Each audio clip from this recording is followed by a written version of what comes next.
Hi there. I'm going to show you how to replace the battery on this MG key fob. It's a bit of a delicate process, but you do not need any tools. But you do need one of these 2032 batteries. You can get these off Amazon for just a couple bucks, and there's a link below in the description. So what you want to do first is press in this button and swing this piece down.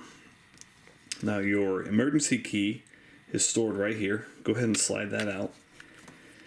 Take that, place it right here, and pry the two halves apart. Now this piece is going to come out, so be prepared for that. Alright, I'm actually going to use this to pry out my old battery. So take out the dead 2032, put the new one in positive side facing down. I'm actually going to go ahead and seat this. There's a little nub right here, and that fits in this hole.